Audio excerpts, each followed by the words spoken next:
take a look at creating a hypothesis test using the classical approach or the t-value approach.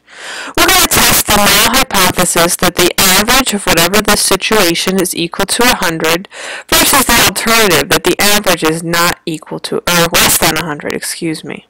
For a simple random sample of size 23. This is obtained from a population that is known to be randomly distributed with a average from the sample of 104.8 and a standard deviation of 9.2. Now the test statistic we're going to be using is looking at creating the, subtracting the sample mean from the average that we're using for our population or in our hypothesis and dividing that by s over the square root of n.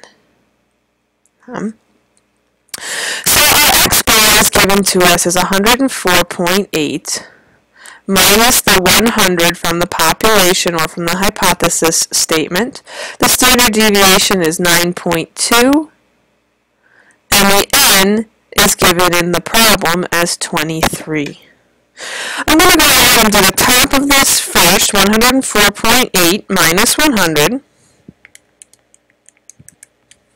is 4.8. Oh, excuse the little pen blip there. Over 9.2 divided by the square root of 23, which is 1.92.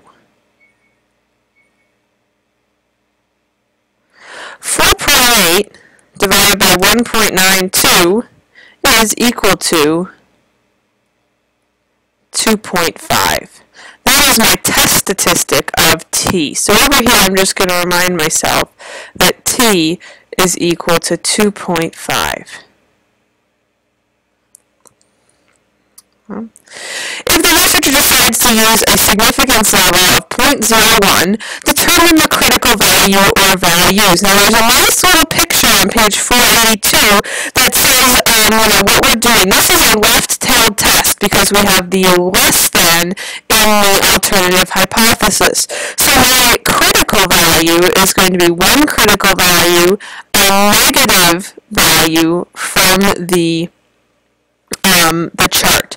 And the degrees of freedom in this case are going to be 23 minus 1, or 22. So I'm going to flip to the thick formula cards in the back of the book and use the t-distribution back there. The t-distribution is on table 6 and is labeled the t-distribution. Okay, so what we're going to look at is the degrees of freedom as 22, and this is a 0.01 significance level, so I want to see where that and 0.01 cross. 2.508.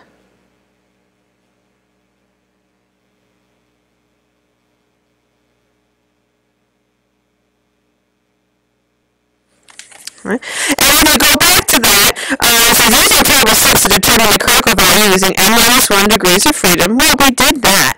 And the left-tailed test has a critical value of a negative. So we do put a negative there. Draw a t-distribution to show what this means. Now you may wish to draw this in a paint application. Remember, you may also draw and scan as you wish. Let's go into our accessories. We'll find a paint. I know you don't have the same rights in Microsoft Word as I do with the pen and everything, so we'll open up a paint application here just to show you how you can do this.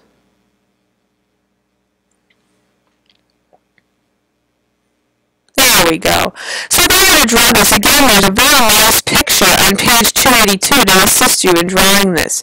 I can sketch out, and I'm not going to guide you on if your curve is perfect. The critical value we looked up, negative 2.58. And I'll go ahead, just for artistic reasons, I'll color this red, because that is what we call the critical region, and I'll just label it CR. Next thing I'm going to do is select all of this. So I'm going to go ahead and select it all, and I am going to copy it. I'll go back over to my Word and paste it in there. Right? And you can make it smaller. There's no need to have it fill up your whole page, but that's a nice way to draw in Microsoft Word. And you're actually welcome if you'd like to type any of your formulas in like that and copy and paste them in. So I have the nice picture there. Why the researcher rejects the null hypothesis, why or why not? And the answer we have here is no. For it to reject the null hypothesis, it would have had to have been in this critical region here, where our t-statistic of 2.5 is somewhere over here. It's not in the critical region. So since the t-statistic is not in the critical region, the t-statistic of, let me spell that correctly, 2.58 is not in the critical region.